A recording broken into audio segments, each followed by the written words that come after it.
You may or may not have weight loss specific goals, and many of the things I will list in this episode do pertain to weight loss and or health and wellness in some shape or form.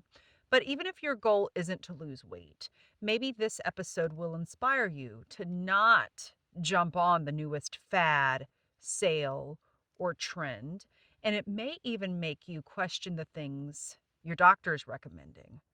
Regardless of your journey, my hope with today's episode is to open all of our eyes and make us question ourselves before we click that button and make a purchase, and to also question our doctors and not take all of their recommendations, as the Kardashians would say, Bible. Listen up for the 5 health things that did not work for me. Hey y'all, I'm Brooke Hoover, a Louisiana native, actor, writer, and comedian. I've lost 100 pounds through diet and exercise, or shall I say, lifestyle changes. My 20-year and counting health journey has taught me that just like taking a diet pill for weight loss, body positivity doesn't magically happen overnight. I'm working on regaining my self-esteem and rekindling my love affair with Cajun and Southern comfort food in a healthier way, all the while juggling eating as clean as I can, reestablishing myself in the entertainment industry, which, as we know, is historically fat-phobic, all the while showing my inner fat girl some love. That's fat with a PH. Pretty hot and tempting. Let me tell y'all a tale or two. What's up, y'all? So I'll do my top 5 things that did not work for me in the health and wellness realm, kind of like in order of least to most annoying, I guess. And I'm doing like an annoying scale based on what took the most of my time, what cost me the most amount of money, or what ticked me off the most in general, and what wrecked my body chemistry the most. So here we go. Drum roll, please. See, I can't roll my tongue. But drum roll, please. Number 1 on my list of health things that did not work for me. Those pads that supposedly draw toxins out of your feet. They're like sticky pads. They're like Kotex pads, as my mama would say. They're like Kotex that you stick on your feet, and the sticky part goes on your feet. They claim that they'll treat high blood pressure, cure headaches, get rid of cellulite, cure depression, diabetes. They help with insomnia and aid in weight loss. Fart noise. Supposedly you put them on and overnight. And in the morning you peel them off and they're all like dark and gooky because they're drawing out heavy metals from your body. Y'all, first off, I don't ever think I went one night without them peeling off and ending up stuck on my bed sheets in the middle of the night. But every damn time, of course, when I woke up, wherever they ended up sticking to, they were all brown and kind of gooey looking. And the biggest thing I noticed was they smell like bacon.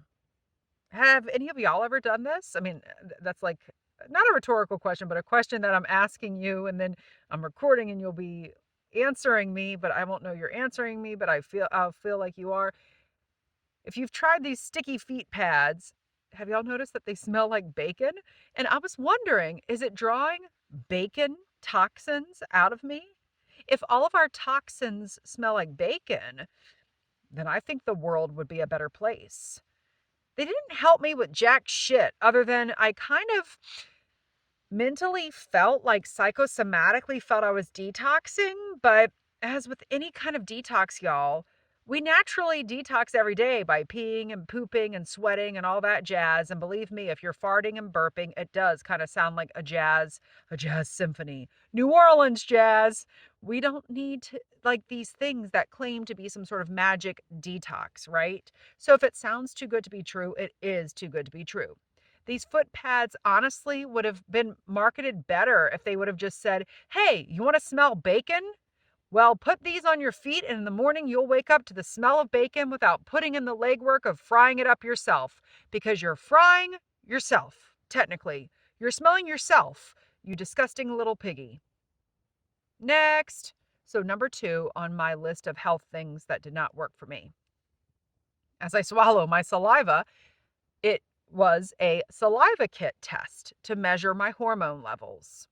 So I know these things are all over the place now, but this was about like 8 years ago or so, and they were like $200. Now I think you can get them for like $100 or less. So I went to this local sound bath meditation, or maybe it was like a crystal pendulum workshop. I can't keep track, or maybe it was both. And the lady leading the workshop and I, we got to talking afterwards about polycystic ovarian syndrome, which we know that I have, and about 10% of the people who are born female and have the female organs, are diagnosed as having PCOS. And the lady recommended that a kit to assess my hormones would be the answer to, I guess, all my hormonal problems. And this was in my journey of I've already given up, stopped all the prescription drugs for PCOS. I've lost a decent amount of weight. Symptoms and things are maintaining, but something still feels off. Something still doesn't feel quite right. So the lady didn't sell these hormonal kits, spit kits that she recommended. She didn't sell them at her shop. So it wasn't like she was trying to upsell me or sell me anything, but I did buy a crystal pendulum. The lady told me if I got this kit and I got the results, because they send the results to you, she would then help me read the results and talk with me about them. I guess then she would like recommend other health things to do, etc., or like rub a crystal on top of my body. Y'all, as many of you know who are experiencing some sort of health issue, you'll try anything, right? So I order the kit. I spit into this damn vial every day for a month because, well, I don't think I need to explain menstruation to you, I'm sure, or the hormonal cycle, but you have to do it for a full cycle to see how your hormones fluctuate. I didn't even know I could create that much saliva. I did not know I could create that much saliva. Every morning when I went downstairs to spit into the little vial, I felt more and more vile. Oh, play on words, a good pun. But for real, y'all, I got dry mouth just thinking of it. I'm kind of getting dry mouth and all verklempt right now just thinking of it. I had to store the saliva vials in the freezer. So that was fun to try to get my mom and Harry not to eat one of my saliva vials. I'm like, no, y'all, stay away. It's not Crystal Pepsi popsicles. Y'all remember Crystal Pepsi? It's kind of gross. So I sent off the saliva kit finally after, 30 days of spitting, and I get the results back, and I don't really know what they mean. So I call up the crystal lady because I'm the type of person, if I tell someone I'm going to help them or do something, I do my best to do it. And I therefore take other people at their word. It's a blessing and a curse. Especially I take them at their word if they say they're going to help me, if they own a crystal shop. If you're in the health and wellness industry, like I'm gonna take you at your word. And my YouTube friends, my I don't have my retainer in. My missing tooth is in full effect and full visibility. So who cares? The implant is coming soon. No need to apologize, but I do feel like I'm channeling my hillbilly roots. I got off track. So I call the crystal shop lady. I'm like, hey, can you help me read my results? I got them in. And she's like, well, I actually can't help you. I'm like, what the hell, lady? But she does recommend an acupuncturist. And y'all, you know that expression or how they always say everything happens for a reason? I feel like they say that to make you feel better when something really crappy happens. But the acupuncturist turned out to be one of the most awesome people I've ever met until he moved to Ithaca right during the pandemic, like a good old acupuncturist. But he introduced me to another awesome acupuncturist. So it's all good. But while my future with the crystal shop lady, that wasn't meant to be. That happened for a reason in order for me to meet the acupuncturist who really helped me on my PCOS journey. I talk about it in another episode, one of my earlier episodes called Flippin' Tables. This saliva test did not really help me. The acupuncturist and I spent over an hour and a half just talking about my symptoms, dealing with PCOS, hormonal fluctuations, brain fog, tiredness, all that jazz before even doing the needling session. And then the acupuncturist read over the results of the hormone spit test with me, and he said, in a nutshell, this test shows that your cortisol is high right before your period. I'm like, what? I'm sure every single person who bleeds monthly has high cortisol before their period because we're stressed out, ticked off, want chocolate, And we really should be reading books, cozying up, nurturing our bodies during that time. But we don't have time for that shit. Hence our cortisol is on high alert. I'm like, please tell me something I don't know, saliva test. Point is, I wanted answers. I wanted answers from 31 vials of my own spit, and some lab that was supposed to be a magic lab of women's hormones was going to give that to me. No. Instead, I got something better. I got an acupuncturist who condoned a paleo lifestyle, but not too heavy on the meat. Joe, my acupuncturist at the time, told me, and not too heavy on all these paleo sweets, meaning just because it's made with dates doesn't necessarily mean you should be eating a shit ton of dates. Anyways, Joe helped me balance my hormones through herbs and acupuncture, and Joe became a friend. He came and supported Harry and I at film screenings and festivals. Joe and his wife showed up at a fundraiser I did for my web series, Pageant Pom Mom. And right when I was doing a speech thanking everyone, he walked in and I called him out. And because it was basically a celebrity, I said, "Thank you, Joe, for helping me on my health journey." And it was all because a crystal healing lady didn't want to read my spit test results. Number 3 of things that were recommended to me in the health and wellness realm that did not work. A little thing called Meridia. Meridia. I forget, there was a little jingle about it. There was a commercial about it. It's a former weight loss drug. The artist formerly known as Meridia. Note the word former. When I complained, whined? No, just spoke. That's the word we as patients should be using. When I spoke with my former endocrinologist about it being very difficult to lose weight, y'all, sometimes that happens with PCOS because if your hormones aren't balanced, then it's going to be hard, friends. That's why at different cycles of life, when your hormones are changing, weight gain, weight loss can happen. So my endocrinologist at the time said, "Here's a prescription for a weight loss drug, Meridia." This is what I wish doctors had said back then, or even to this day. "Hey, Brooke, what do you eat in a day? Let's talk about your nutrition. Why don't you try going on a Mediterranean diet? Because it's one of the easiest food plans to stick to forever. You could stick to it forever. It's not a diet. They call it a Mediterranean diet, but it's a lifestyle. It focuses on healthy fat, lean protein, fiber, veggies. Try moving a little bit every day." But of course, the doctor just threw a prescription my way. And this was the doctor I liked. This was the doctor I was liking. Anyways, I was in college at the time, about 5'8" and about 242 pounds. And I just wanted to drop some damn pounds so I could do all of our rigorous theater movement. Or as my mama would say, the cult dancing y'all do in theater class, baby. I just wanted to be able to do it with more ease. I mean, I was able to do it, but it was hard. I started taking Meridia, and y'all, it made me wired. I couldn't sleep. I just wanted to run and scream and roll around, which sounds great if you're at Burning Man. It's not great if you're someone who already struggles with anxiety and has a family history of mental health and heart problems. I told some of my friends about it, my friends in college. Shout out to friends from college. Oh, actually, my friends from college, and actually the show starring my boy Keegan Michael Key on Netflix, Friends from College, such a great show. Anyways, my friends from college were always super supportive of me and my PCOS symptoms, my ups and downs, my weight loss woes, and a lot more. And one of my friends, who actually directed me in the play that inspired this podcast, he was like, "Damn, this weight loss drug sounds like the best shit ever to have on your hands around a bunch of college students. Sell me a couple of these pills, Brooke. I have a paper to write." And I was like, friends don't sell friends prescription drugs. They give them away for free. But that stuff, y'all, it made me feel so bad that even though I could have probably made a killing selling them by the pill, I realized my future wasn't in selling illegal prescription drugs or selling prescription drugs illegally, kind of two different things. I guess my future is in spreading the word about how you should always question your doctor, question authority. That's something my mama taught me.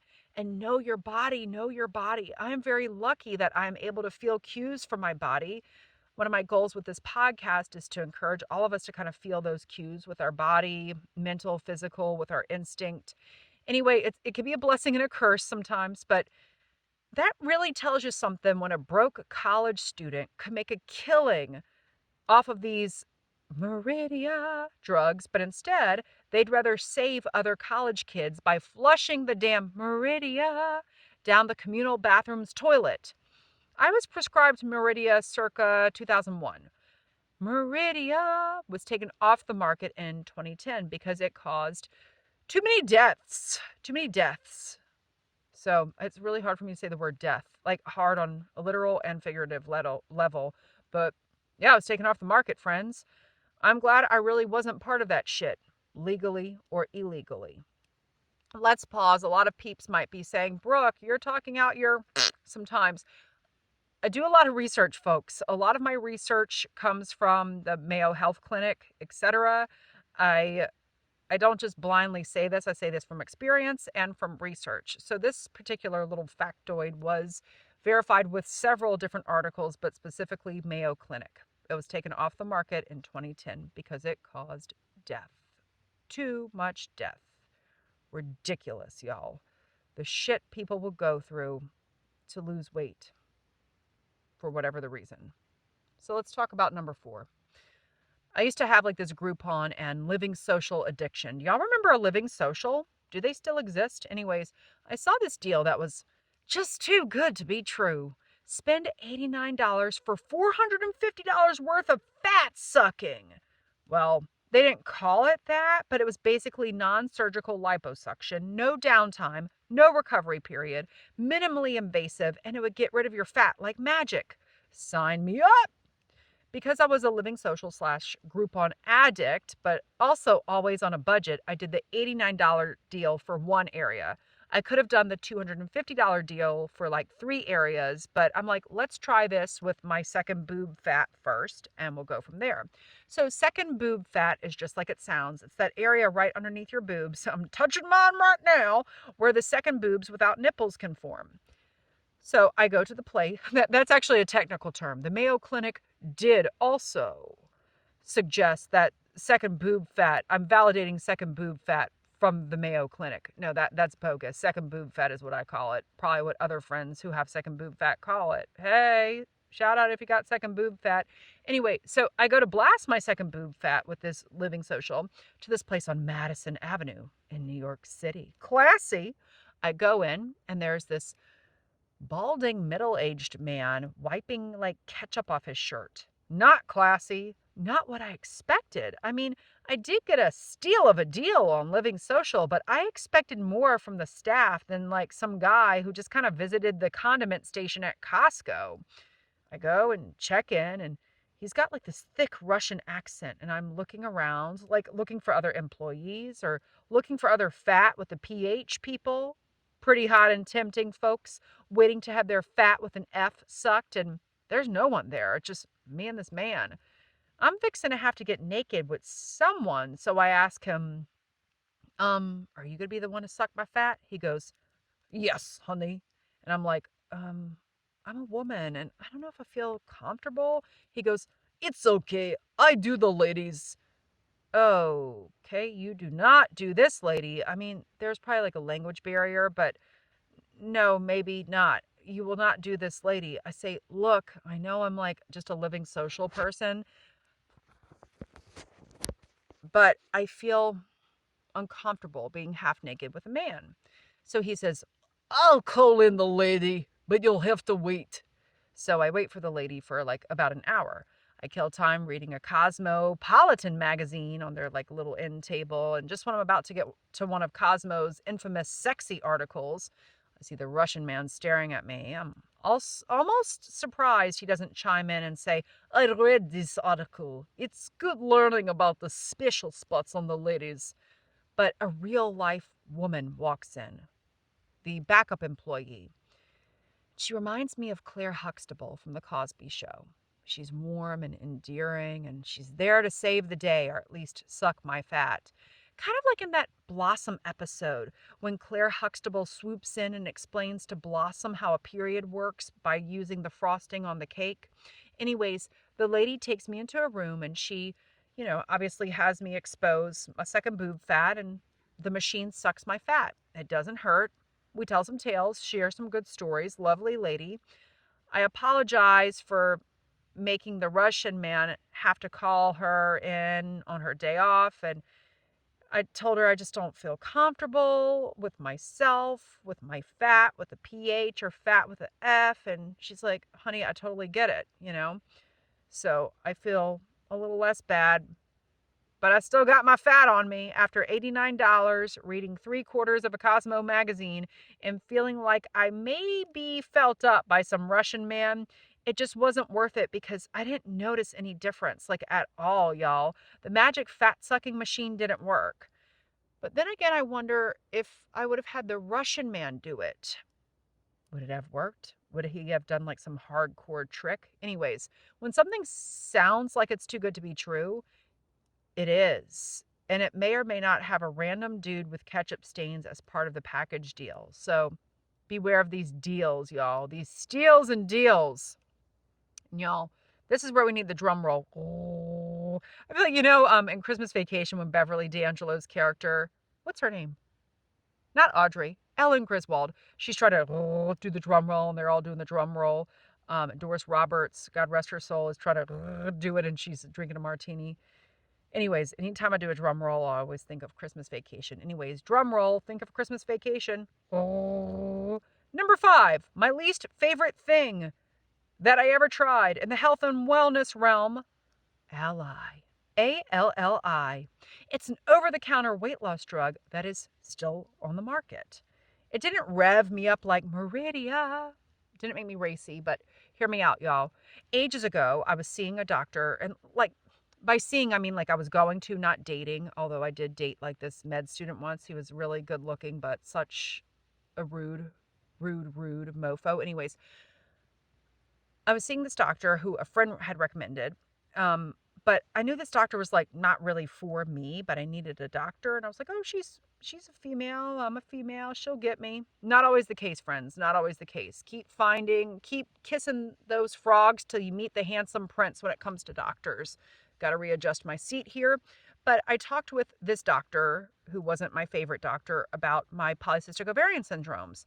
And I was saying it's really hard to lose weight. And she's like, well, Ally is good for weight loss, and you can get it over the counter. Knowing how Meridia made me feel, I asked if Ally would make me racy or if it had any side effects. And she's like, no, it's totally safe. It's over the counter. As if that makes it safe. As if the fact that it's over the counter and does not need a prescription makes it safe. Here I was trying to get more info from my doctor, and she wouldn't really give me more info. With the way in which modern medicine is, she probably couldn't give me any more info. You know what I mean? It's all so boxed in, right? It's not very holistic. But y'all, being that I love to try anything, and I'm a sucker, not a fat sucker, but a sucker for anything that'll help me on my quest for health and wellness, I get some Ally. And here we're going to get a little TMI, so I really hope you're not eating. But I noticed that it made my poop float. Like bits of my poop would be floating in the toilet, like how a toddler's toys float in the bathtub. I monitor my poop. I do. Raise your hand if you monitor your poop. I mean, that's a good measure of your health and flow and how you go. Rhyming. But my poop, which usually looks normal and good. I mean, I'm proud of it. One of the things that I can say, pat on the back, Brooke, I'm proud of you. My poop did not look normal. After about a week or so, it felt like someone was kind of like stripping my stomach, like someone was like scraping the insides of my stomach. That's kind of how it felt. I felt empty, not necessarily like hungry all the time, but irritable, tired, wonky as hell, not right. I talked with a friend about it because they're usually more reliable than a crappy doctor.